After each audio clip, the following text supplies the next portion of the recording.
We all want love, but most of us don't want to date to get it. Because let's be honest, dating kind of sucks. But maybe it doesn't have to if we actually know what we're doing. Hi, I'm Sabin, and this is Reinventing Dating, a smart and sweary podcast for all singles to learn the mindsets and skills to date with intention and confidence. Join me weekly as I break down the science and psychology behind what's working in our dating culture and what isn't. Every week, I bring a new topic, trend, skill, or mindset that can help us get out of our own way to learn how to date for relationships that we actually want. Because love isn't broken, but dating kinda is. But I'm reinventing it. Let's do this. Well, hello there, sugar pans. Fancy to see you here again. Welcome to a very special bonus episode of the Reinventing Dating podcast. Sometimes I surprise myself and do things that I didn't even think I was going to do. But I spent the day yesterday, or part of the day, on a dating app on Hinge for a client. And I wanted to come over and talk about it because it was interesting. And I have thoughts that I want to add on to our conversation.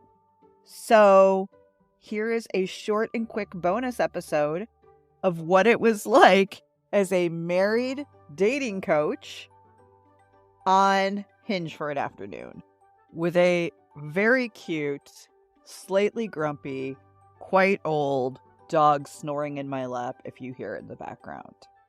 Okay, guys, so let me set up the stage here. I'm not on dating apps and have never been. Danny and I have been together now going on 10 years in 2024. And even when I was single, I did not want to be on dating apps. I've never liked the premise, never really felt like dating apps did plus size people a favor, and I am a plus size woman. And there was just something that always felt a little gross and off to me, I'll be honest. However, I have been doing this for 15 years. Through the years, I have had clients who have wanted to date on apps. And if they ask, I'm going to A, help them do it as smartly and safely as possible. And B, sometimes I even help them. So through the years, I have gone on my clients' favorite apps of choice and walked through profiles with them. Not to ever make fun of them, not to ever put somebody down, but to point out healthy and sometimes unhealthy behaviors, to see when there's a lack of boundaries, to see when they have maybe a fixed mindset. You'd be surprised on what you can get from very few things. Honestly, and especially when you talk about this and know about this all day. So since I have been talking about online dating for quite a while now and how much I don't like it, I have a client who lives in LA, which is admittedly a tougher dating scene because she's like, there's nothing on the apps. I'm like, you do live in a major metropolitan area. I want to see it. She's like, all right, I will give you access to my Hinge account and go on there. Tell me what you see. Tell me if I'm missing something. And I'll be honest, it's kind of fun for me, right? Happily married for years and years. So I would, like I said, I never went on there to ever make fun of people. I think that anybody who is putting themselves out there, who is trying to actively date and meet people should never be made fun of. Maybe you're not their thing. I don't think that anybody out there who's trying should be made fun of. I hate bad date, making fun of people, Facebook groups and all of that shit. I just think that's some of the grossest part of the dating culture.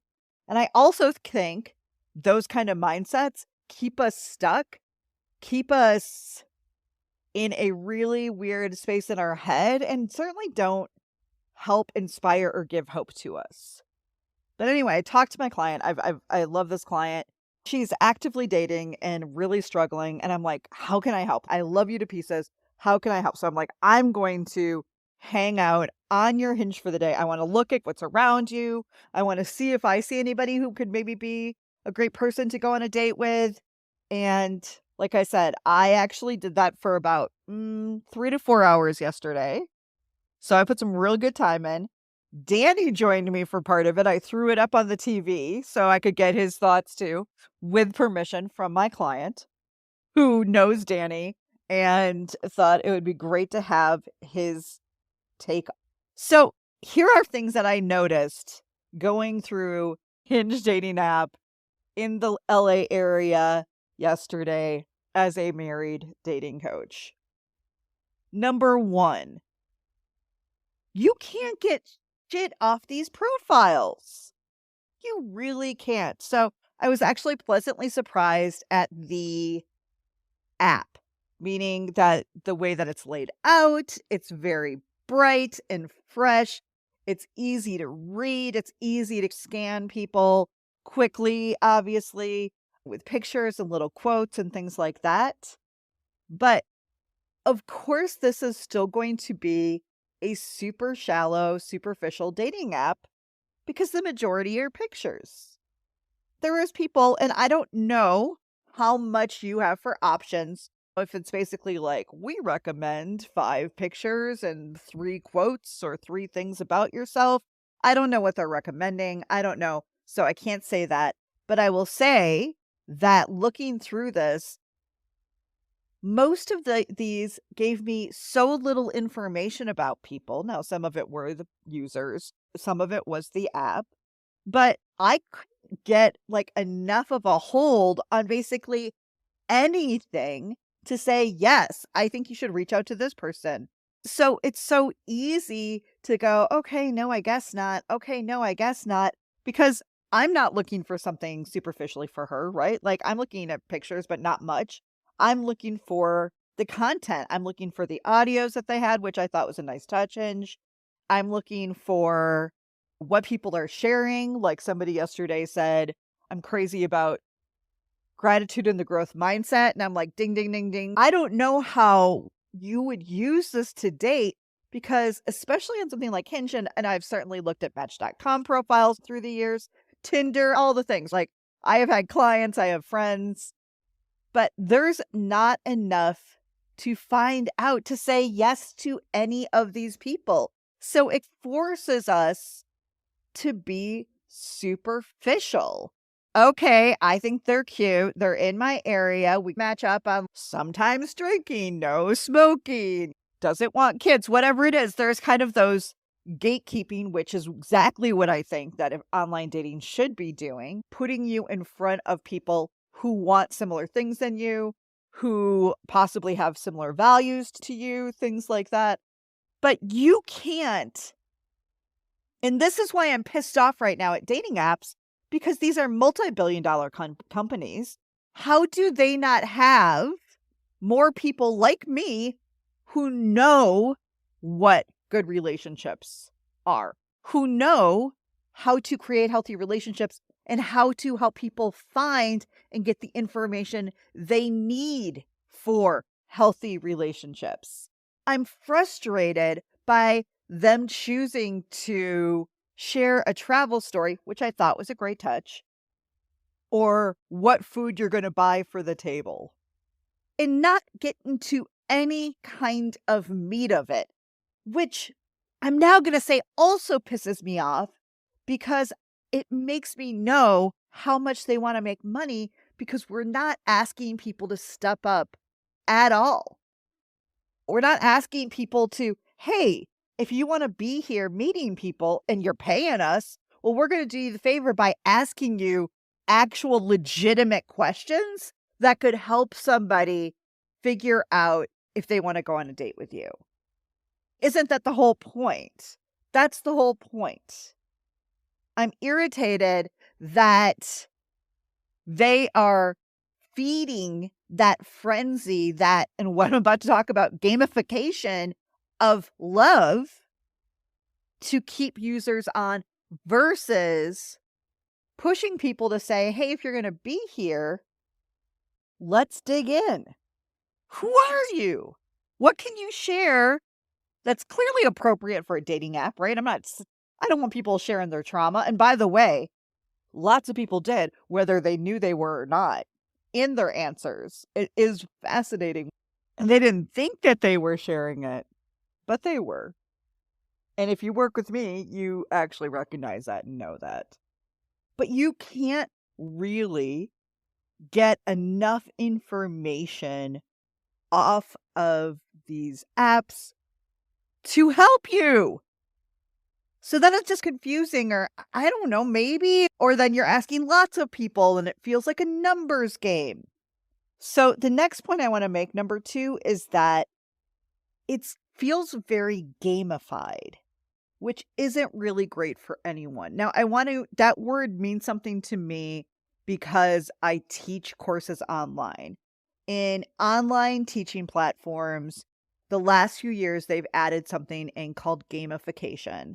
And being the kind of person that I am, being a person who loves to add fun into what they're teaching, I love gamification. But gamification can mean that you get points for completing things. Gamification means you can get badges or bonuses, or if you do this, that, and this, you get a free something. And it makes people want to stay on apps. It makes people want to learn more. And it's great for learning because it keeps people interested and motivated, which is exactly why I love to use it. And I'm usually looking for apps that have a little part of that to help my clients just stay in the game, stay in the course and keep motivated with it. And we see this on a lot of different types of apps. You'll notice that beverages do this now, like Coca-Cola or McDonald's. People have points and there's different things that you can earn. And it's all to get people to either stay on their app, to come to their restaurant, to keep coming back, whatever it is. I get it. It's part of the world of consumerism. I don't think in some areas it's bad at all. But I will say that knowing about gamification, I could not help but feeling like I was in some kind of weird dream of online shopping for boyfriend for my client, online shopping for a potential partner for her. And it just makes it so easy to detach from it, to detach from the idea of these being real people with awesome qualities and not so great stuff too, and everything in between. But it becomes so easy to almost disassociate from the goal, which is, how do I learn enough about this person to see if this is somebody that I want to meet up with in real life? That's the only goal that we should ever be using online apps for, as a tool to meet new people that we wouldn't meet on a daily basis. But I mean, I probably went through 200 people yesterday for her, only finding a handful of people, not because I do think that there's probably plenty of people on that app who would have been a great date for her, but I didn't get enough information from either them or just the app in general to say, yeah, I get it. Take your time off, your money, your energy, and go hang out with this person who you don't know. It feels like a game. And it feels like a game that you can't fucking win. Because maybe you do connect with somebody and then they ghost you. And maybe you do connect with somebody and then you get really excited and you show up and you're like, no, not my thing. Or maybe they're not interested in you. And so there's just a lot of hassle and hustle and energy being spent on something that I don't think is really creating that many results. And honestly, I don't think love and your future fucking partner or spouse or parent of your child should be gamified, it's 2 steps up from fucking Tron. What are we doing here? This isn't what love is. This isn't what love is about. As a reminder, if you haven't listened to my episode on love, or better yet, done my free workshop on what love is, then you know that love is about 2 people coming together, about working through things, about having similar values, similar relationship goals, all of this. How would you ever know that from these profiles? I just feel like this is doing love an injustice. And I don't like it. Number 3, and this was what I shared. We were just talking last night and riffing, and I was like, here's my takeaway from the day and how I get your frustration and all of. But this is an avoidance dream and an anxious attachments hell. Abso-fucking-lutely. This is just triggering the fuck out of both attachment styles and probably disorganized too, because they are a combination of avoidant and anxious. So what do I mean by this? If you're an avoidant, you may want love, you may want to date, but you are always holding love at arm's length. You are keeping people away from you because ultimately you're scared of intimacy. You're scared of being hurt or hurting others. And so your avoidant attachment style makes it so that it's hard for you to really get close to people.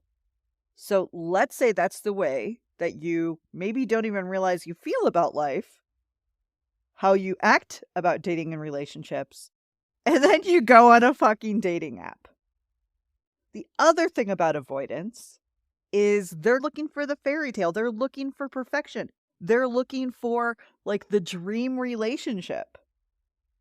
Everything about dating apps just gets you looking for a perfect match which doesn't exist. You are literally swiping your way to loneliness. And this is an avoidance dream, right? Because you say that you are out there dating. You say that you are looking for someone. You are on these apps. But because love and intimacy feels so scary to you, this just is such an easy way for you to be dismissive. Which is exactly what avoidants are. It's called avoidant dismissive. It's easy to just say, nope, not that one. Nope, not that one. Nope, not that one. Because nobody's going to be a perfect match because that shit doesn't exist. And then this is going to be an anxious attachment styles hell. Now, I'm an anxious attachment style. I always am sharing that. I am now in a secure relationship with Danny. He was an avoidant. I was anxious. But it's hell because if you are an anxious attachment style, one of the things about you is you really, really, really want love. You really, really want to be in a relationship. It feels really, really shitty when you don't have one or aren't trying. And everything about dating apps is like anxiety inducing, right? You're like, oh my God, I'm going to put myself out there. I'm going to reach out to this person. And now you're waiting with unknowns. Or maybe you've been talking to somebody and you ask them out and now you're waiting with unknowns. And most of us have not done emotional regulation. We don't have coping skills. We don't have things in place to help us get through those moments. And so we subtly sabotage without even knowing. We glom onto somebody quickly or too quickly to really know them because they seem interested and keep telling us that they like us. Which, by the way, gets us in trouble with people like narcissists and love bombers. Because they come in like a wrecking ball telling you how much they like you, although you know in the back of your mind it doesn't really make sense because they don't know you yet. But it makes you feel so good because you don't have to sit with unknowns. You don't have to sit with, is this going anywhere or not? But you have to. That's part of dating. It's why anxious attachment styles hate dating and we don't do it very well. And by the way, avoidants don't do it well either. And disorganized don't do it all that well either. And I don't think that there are a ton of people who are single are naturally secure. So this is why dating feels so shitty right now.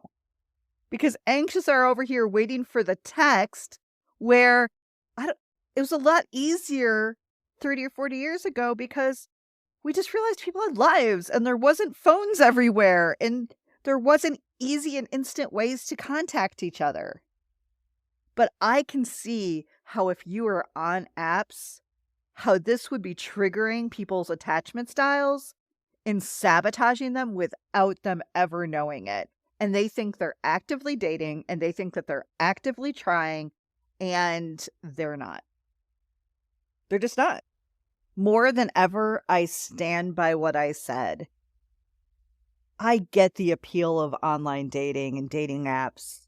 It feels empowering to be able to sit in our house and look for potential people or love or whatever we think it's going to be from the comfort of our couch. But that doesn't mean it's working. And as I've mentioned on every one of these episodes, I'm here for love. And the only way to love is through healthy relationships. And the only way to healthy relationships is dating with intention and knowing what the fuck you're actually doing. And that's what I teach. You're not broken. Love isn't broken. Dating is. But we can be doing small things together to change the culture. It doesn't have to be like this. I'm going to be here working on it. Join me. Go check out the What is Love workshop. If you're inspired by these podcasts, I have over 300 of them that I've done over the years and are now just behind a $20 a month paywall. So you can listen to every thought I've ever had in my head about love, dating, relationships, my life, and everything in between. And if you're ready to start working on this, to start changing it, to start creating an actual plan for yourself that includes self-awareness, includes understanding what you personally need, includes knowing how to date in your area, knowing how to spot and find available people, I got you. Reinventingdating.com about it. All right, guys. If you loved this, and my gosh, I hope that you did, please subscribe. Please leave a review. I read every single one of them. They warm my fucking heart. And please share it with everybody you know that could benefit from talking about how to reinvent dating. I'll be announcing the new season in the next couple of weeks. I'll actually be talking to people in the podcast membership as well as over on Instagram. So if you have thoughts about what you want me to talk about next, I'm open. I'm breezy. Let's do it. All right, guys, that's it for today. I will see you soon. Happy holidays. And until we meet again, remember to meet love halfway.